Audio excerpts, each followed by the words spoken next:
The Whistler in the Woods.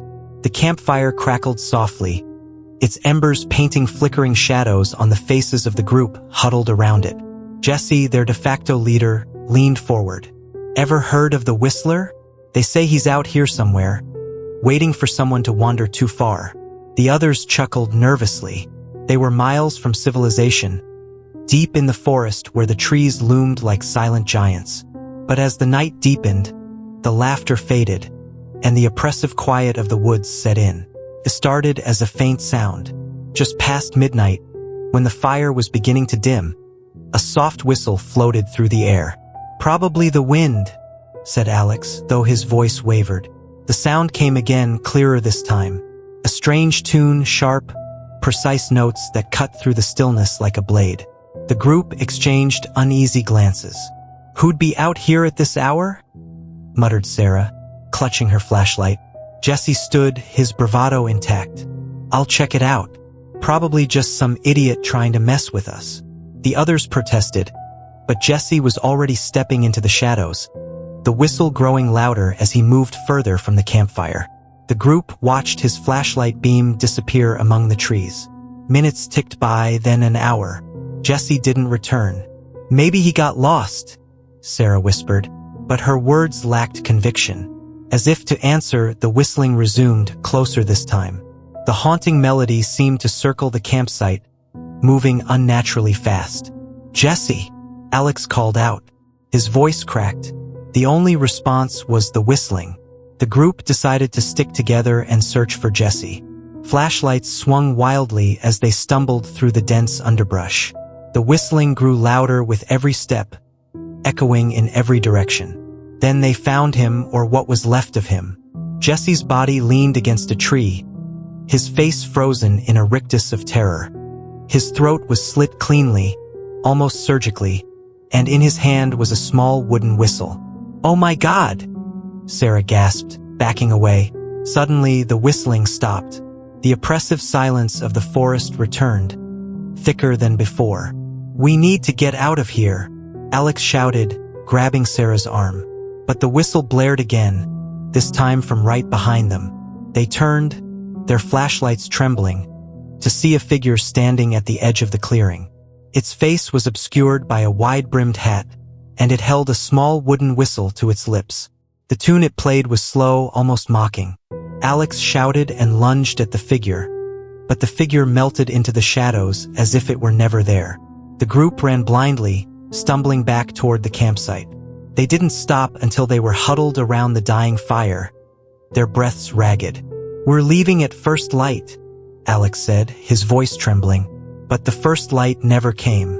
As the hours dragged on, the sun refused to rise. The whistling returned, circling their campsite. Slowly, they realized the truth. They were trapped, caught in an endless night, hunted by the Whistler. One by one, the whistling claimed them. By the next morning, the forest was silent once more. All that remained was a smoldering campfire and a single wooden whistle lying in the ash. The shadow in the lake. The lake shimmered in the moonlight, its surface eerily still. The campers sat on the shore, the firelight reflecting in their wide eyes. "This lake has a secret," Lauren began, her voice low and deliberate. "They say if you stare at it too long, it stares back." "Stares back?" Mike scoffed. "It's a lake, not a haunted house." Lauren smirked. "That's what the girl thought before she disappeared. Some say the shadow in the lake pulled her under." The group dismissed the story as a campfire scare tactic, but the unease lingered. After the others went to their tents, Emma stayed behind, drawn to the lake's glassy surface. She sat on the dock, trailing her fingers in the cold water. The forest around her was silent, save for the occasional rustle of leaves. Then she noticed something strange. Her reflection in the water wasn't quite right. It smiled. Emma jerked her hand out of the lake and scrambled back. The water rippled slightly, but the reflection remained, staring up at her with wide, unblinking eyes. "Emma, you okay?" It was Mike, emerging from the trees with a flashlight. She blinked, and the strange reflection was gone. "Why yeah," she stammered. "Thought I saw something." Mike shrugged and leaned over the dock. Just water. But then he froze, his face drained of color. Do you see that? He whispered, pointing to the depths. Emma followed his gaze. Something dark and massive was shifting beneath the surface, its shape indistinct but undeniably alive. They backed away from the dock as the water began to churn violently. A deep, guttural sound echoed from the lake, a noise that didn't belong to any creature Emma had ever heard. What the hell is that? Mike shouted.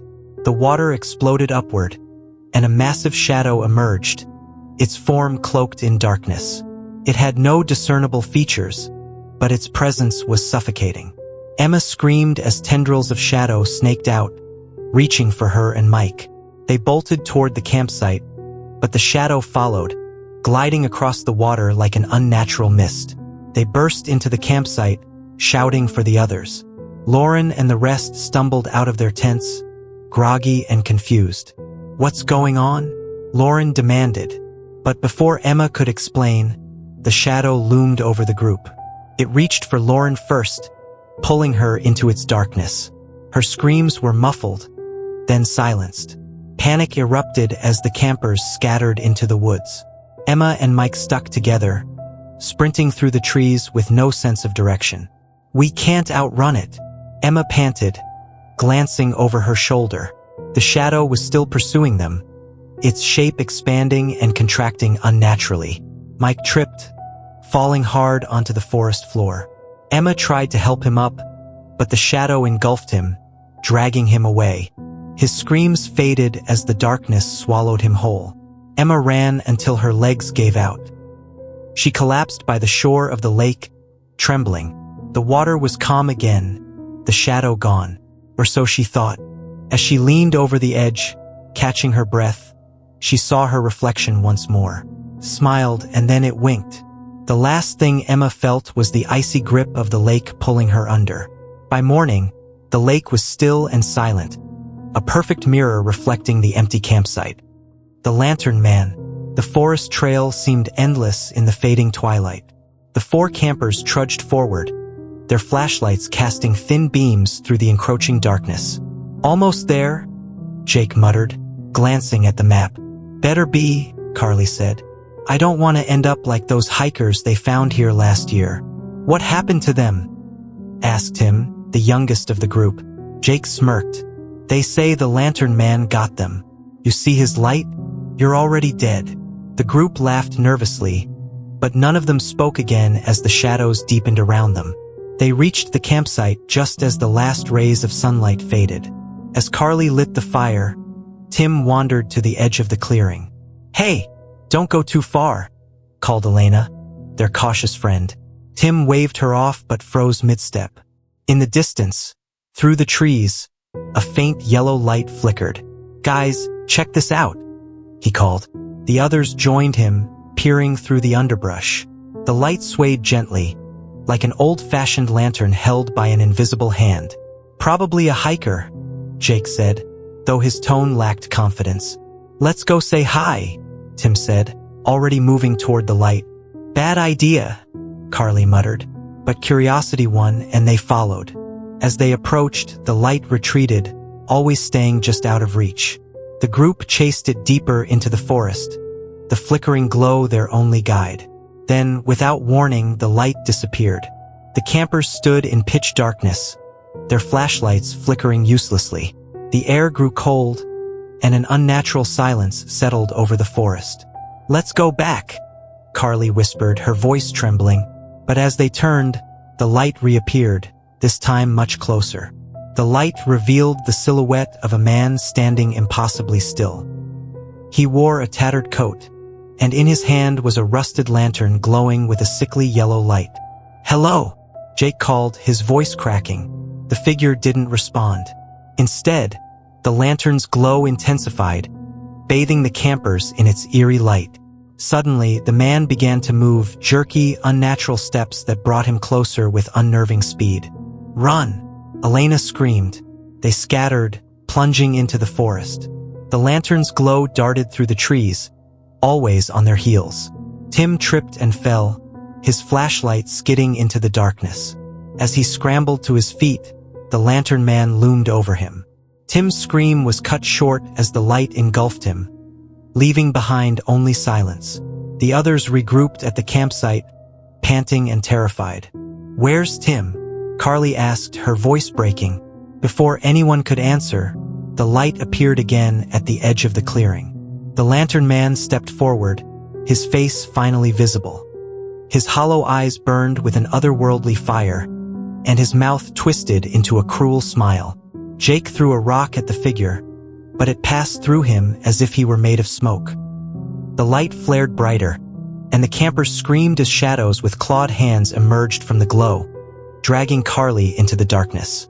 Jake and Elena ran, tears streaming down their faces. They didn't stop until they stumbled onto the main trail, their legs barely carrying them forward. They thought they were safe until they saw the light again, this time ahead of them. "We can't escape him," Elena sobbed. The lantern man's glow engulfed the forest, and the two were consumed by the blinding light. By morning, the campsite was untouched, save for the campers' belongings scattered around the extinguished fire. Locals who hike the trail sometimes report seeing a faint lantern light in the distance. Few are foolish enough to follow it, but those who do are never seen again. The ghost at Hollow Creek. The creek near the campsite was quiet, the water trickling softly under the moonlight. "They say this creek was cursed decades ago," Ella said, her voice low as she tossed another log onto the fire. "You mean that story about the bride?" Tom asked, smirking. Ella nodded. "The one who drowned herself after her wedding? People say she still walks these woods, looking for someone to take her place." The group laughed uneasily, but the dark forest beyond the fire seemed to press in closer, and the sound of the creek suddenly felt louder. Later that night, as the others slept, Lily lay awake in her tent. The creek's gurgling seemed louder, almost like a whispering voice. Unable to ignore it, she unzipped her tent and stepped out into the cold air. The fire had died down, casting faint embers onto the surrounding trees.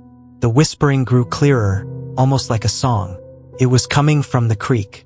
Curiosity got the better of her, and she walked toward the sound. As she neared the water, she saw her, a woman in a tattered wedding dress, standing in the creek with her back turned. Her veil fluttered in the wind. Lily froze. The woman was singing softly, a haunting melody that sent chills down Lily's spine. "Are you okay?" Lily called, her voice trembling. The woman stopped singing but didn't turn around. Instead, she began to wade deeper into the creek, her movements slow and deliberate. Lily hesitated, then stepped closer. "Do you need help?" The woman stopped mid-step and turned. Her face was pale and sunken, her eyes like black voids. Water dripped from her hollow cheeks as she smiled, revealing rows of jagged teeth. Lily stumbled back, screaming, and ran toward the campsite. Lily burst into the clearing, waking the others with her terrified cries. "There's someone in the creek. She's not human." Tom and Ella grabbed flashlights and followed her back to the water. The creek was empty, its surface calm under the moonlight. "There's nothing here, Lily," Tom said, his tone annoyed. "I swear she was—" A loud splash interrupted her. They turned to see the woman standing on the opposite bank, her dress soaked and her black eyes fixed on them. Ella gasped, "What the hell?" The woman raised her hand, pointing directly at Lily. The creek began to churn violently, and the air filled with the sound of rushing water. "Run!" Tom shouted. The three sprinted back to the campsite, but the ghost followed. The sound of splashing water seemed to come from all around them, and faint laughter echoed through the trees. As they reached the fire, the ghost appeared again, this time closer. Her veil floated like smoke, and her voice was a raspy whisper. "One of you will stay." The fire roared to life, its flames turning an unnatural blue. The group huddled together, too terrified to move. The ghost pointed at Tom, her black eyes narrowing. He was suddenly yanked backward by an invisible force, his screams fading as the shadows of the forest swallowed him whole. The fire died down as abruptly as it had flared up, and the forest fell silent once more. Lily and Ella sat trembling, clutching each other in fear. "She's gone," Ella whispered, but Lily shook her head. "No, she'll come back. She always comes back." By morning, there was no sign of Tom or the ghost, but the creek's waters ran red, and the haunting melody of the bride's song lingered in the air. To this day, campers avoid Hollow Creek, but those who venture too close claim to hear whispers on the water and catch glimpses of a veiled woman watching from the shadows. The Bone Collector. The wind howled through the mountain pass as the group set up camp. The old ranger at the trailhead had warned them not to go too far off the path. "This place isn't safe," he had said, his voice gruff. "People wander off and don't come back." "Why?" Chloe had asked. The ranger had stared at her for a long moment. "The Bone Collector," he muttered. Now, as the fire crackled in the biting cold, Chloe couldn't shake his words. "Bone Collector," Eric scoffed, poking the fire with a stick. "Sounds like a bad horror movie." As the night deepened, Chloe excused herself to grab her water bottle from her tent.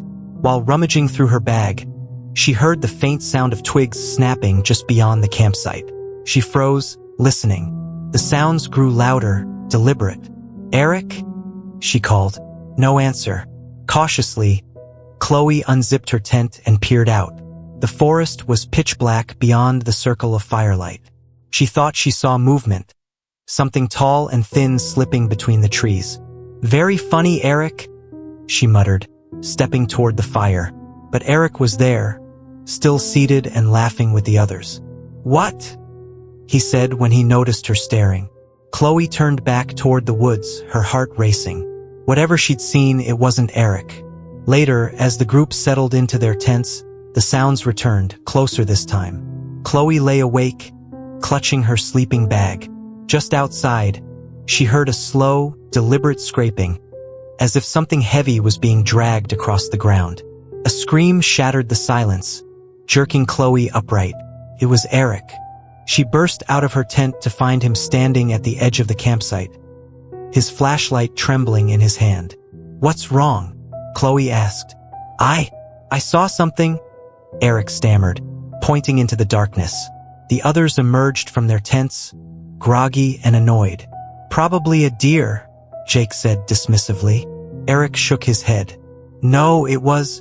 Before he could finish, a low, guttural growl reverberated through the trees. The firelight flickered as if the sound had sucked the air from the clearing. Then it appeared. A figure stepped into the firelight, a towering, skeletal creature cloaked in tattered black rags. Its face was a grotesque mask of bone, with hollow eye sockets that seemed to glow faintly. In one clawed hand, it dragged a burlap sack. The sack bulged and shifted unnaturally, as though something inside was alive. "The Bone Collector," Chloe whispered, frozen in place. The creature tilted its head, as if studying them, then reached into the sack and pulled out a skull.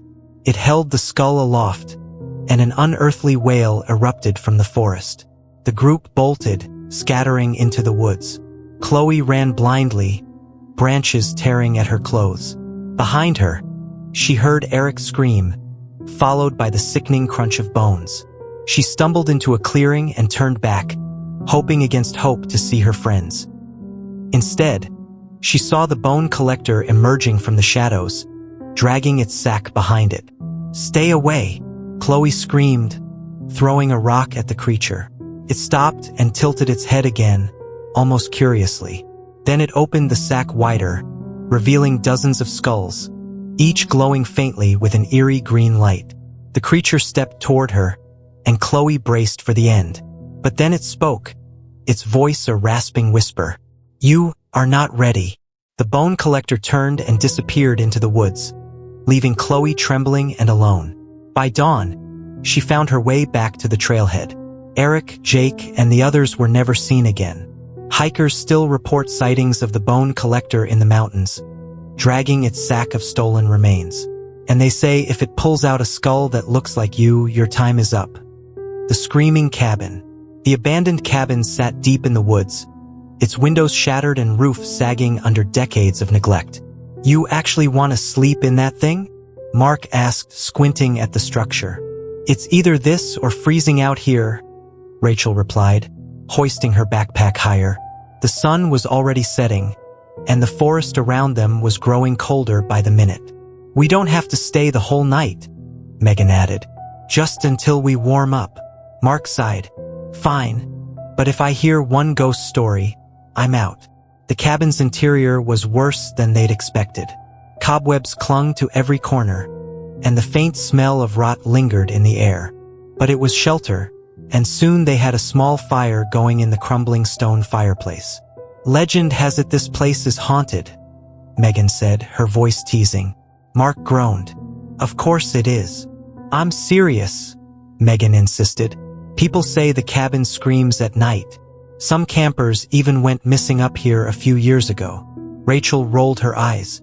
Stop trying to freak us out. It's just an old cabin. But as the fire crackled and the night deepened, they began to hear strange noises. A faint creaking, like footsteps on the rotting floorboards above them. It's the wind, Rachel said, though her voice wavered. Mark stood up, his flashlight beam sweeping across the room. I'm checking upstairs. If there's a raccoon or something, I'm not waking up with it on my face. Mark, wait, Megan hissed, but he was already climbing the rickety staircase.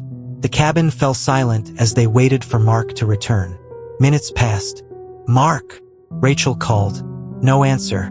Megan grabbed her flashlight and started up the stairs, Rachel reluctantly following.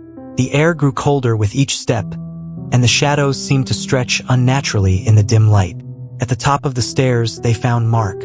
He was standing in the middle of the hallway, staring into an open room. What's wrong? Megan asked, touching his shoulder. Mark turned slowly, his face pale and eyes wide. The walls, they're moving. Rachel stepped into the room and gasped. The walls were covered in jagged scratches, some fresh enough to still be splintering, and they were pulsing, as if the wood itself were breathing. Then came the scream. It was deafening, a high-pitched wail that seemed to come from every direction. The walls shook violently, and the floorboards buckled beneath their feet. Get out, Rachel shouted, grabbing Mark's arm. They bolted down the stairs, but the front door slammed shut before they could reach it.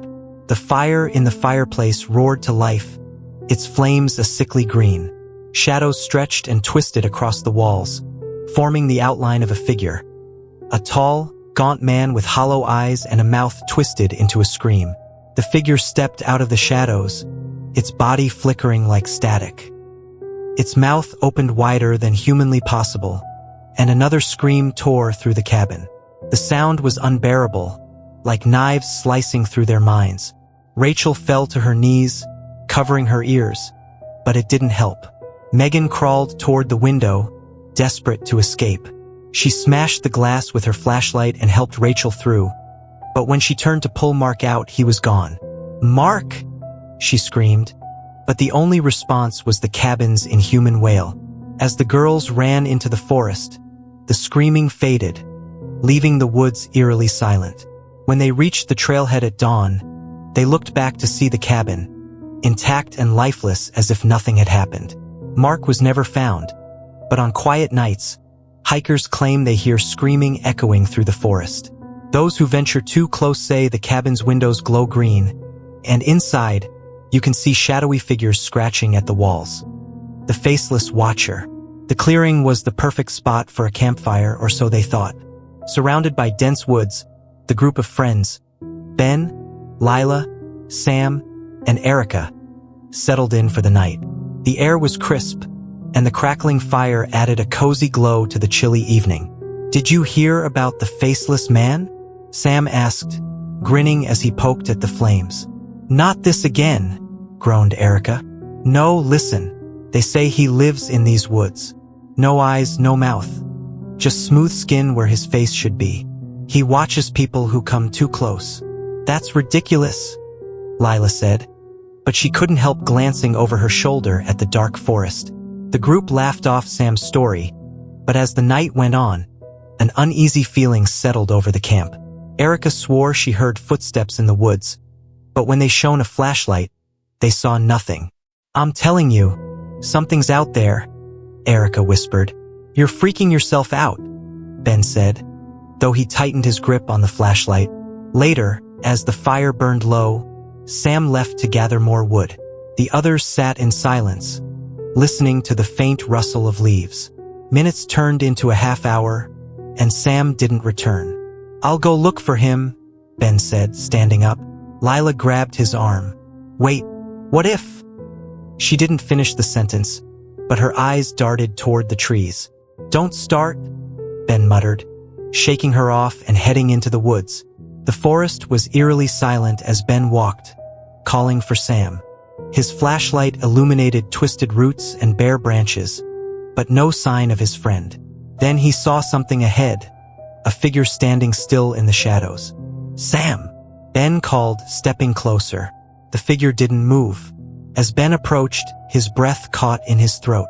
It wasn't Sam. The man, if it could be called that, was tall and unnaturally thin, with smooth, pale skin where a face should have been.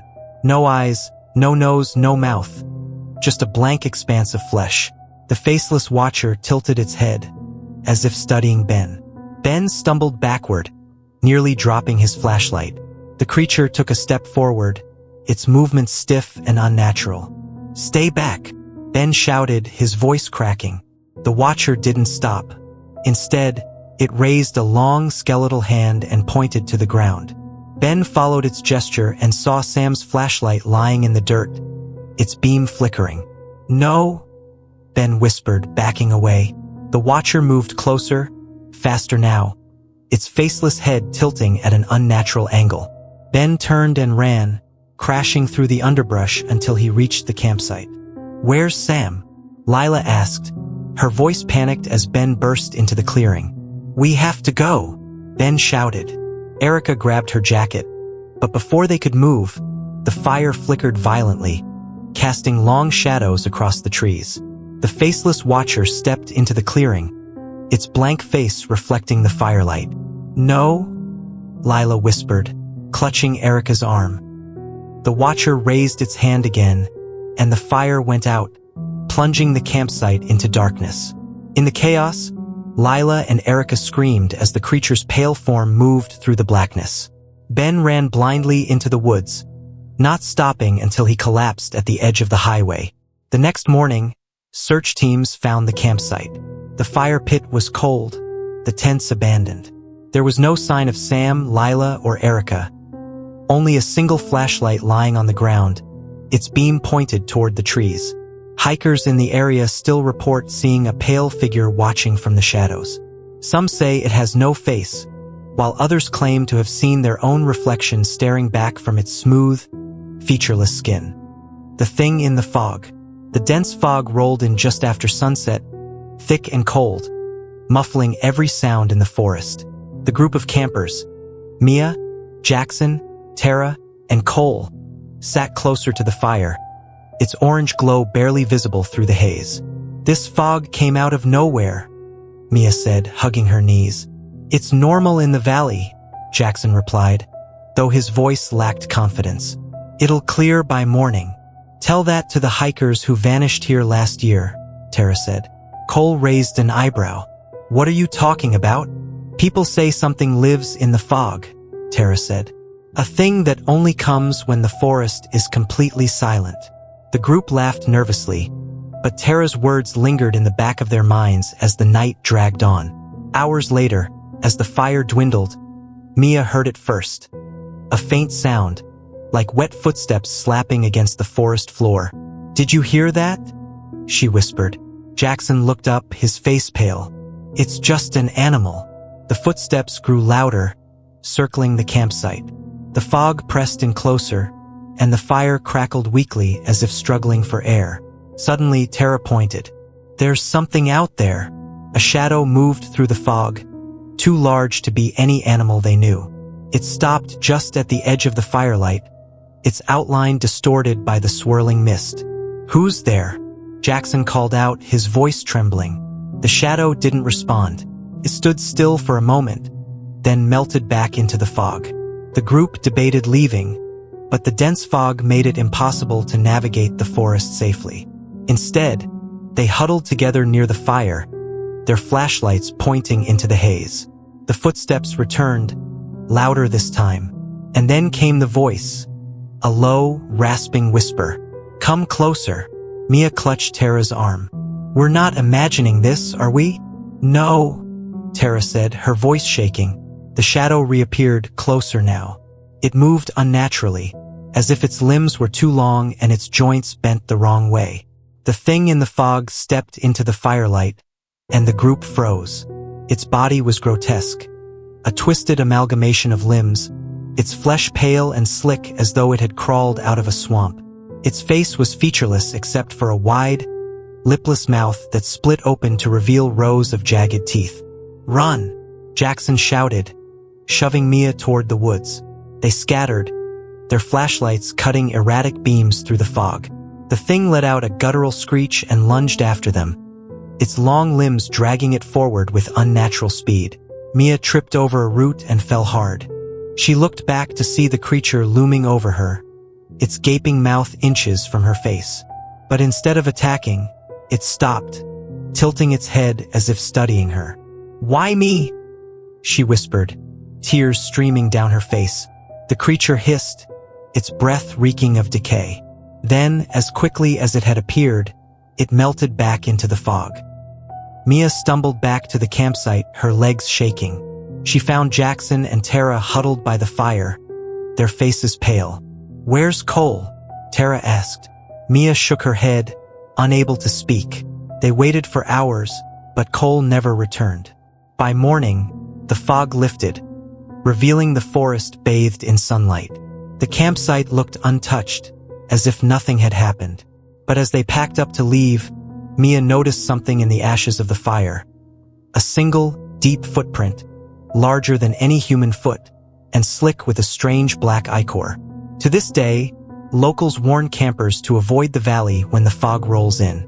Those who stay too long often report hearing whispers, and sometimes, wet footsteps that circle just out of sight. The last train. The old train tracks cut through the forest like a scar, overgrown with weeds and surrounded by silence. "Why do they even call it Last Train Point?" Tyler asked, kicking a loose rail spike as he walked alongside the tracks. "It's not just a name," Julie said. "They say the last train that came through here never made it to the next station. Disappeared without a trace, passengers and all." "Bull," Tyler scoffed. "You think so?" Julie replied. "Then why do people hear the whistle at night, even though the tracks have been abandoned for 50 years? The four friends, Tyler, Julie, Danny, and Mia, set up their camp just off the tracks. The forest was unusually quiet, the air heavy with an unnatural stillness. As darkness fell, the group sat around the fire, swapping jokes to dispel the eerie atmosphere. But when the first faint whistle echoed through the woods, the laughter stopped. "Was that?" Mia began, her eyes wide. "No way," Tyler said quickly. "Probably some animal." But then they heard it again. The mournful wail of a train whistle, long and low, sending shivers down their spines. "It's just a story," Tyler muttered, but his bravado sounded hollow. Danny stood up. "If it's just a story, let's check it out. The tracks are right there." Reluctantly, the others followed, their flashlights cutting through the darkness. They hadn't gone far when they saw it. A dim light on the horizon, bobbing along the tracks. It grew brighter as it approached, taking on the unmistakable glow of a locomotive's headlamp. "That's impossible," Julie whispered. The train materialized out of the darkness, its engine gleaming as if it were brand new. But something was wrong. The windows were dark, and the whole train seemed to shimmer faintly, as though it weren't entirely solid. The whistle sounded again, deafening this time. The friends stumbled back as the train screeched to a halt in front of them. The doors hissed open, revealing nothing but darkness inside. "Let's go back," Mia said, clutching Danny's arm. But Tyler, ever the skeptic, stepped forward. "It's just a prop or something, a tourist gimmick." He climbed onto the platform and peered into the train. "Tyler, don't!" Julie cried. The moment Tyler stepped inside, the doors slammed shut. He pounded on the windows, his screams muffled by the train's ghostly walls. The engine roared to life, and the train began to move, its wheels grinding against the rusty, disused tracks. "Tyler!" Danny shouted, running after it. The train picked up speed, disappearing into the darkness as quickly as it had come. Julie, Danny, and Mia stood frozen on the tracks, staring into the empty forest. The train was gone, and the only sound was the wind rustling through the trees. "We have to go back to camp," Julie said, her voice trembling. When they returned, they found the fire out and their belongings scattered. In the middle of the campsite lay Tyler's flashlight, flickering weakly. The group waited until dawn, but Tyler never returned. Years later, hikers still report seeing the ghostly train gliding silently along the tracks at night. Some claim to see passengers staring out of the windows, their faces pale and lifeless. Others swear they've heard Tyler's voice calling for help, faint and distant, drowned out by the mournful wail of the whistle. The tree that whispers. The old oak stood at the center of the forest clearing, its gnarled branches twisted like skeletal fingers against the moonlit sky. "They call it the whispering tree," Sarah said, her voice barely audible above the crackle of the campfire. "Why?" Liam asked, tossing another log into the flames. "They say if you listen closely, you can hear it whisper your secrets," Sarah replied. "But it doesn't just repeat what you tell it. It learns things about you, things you don't even know yourself."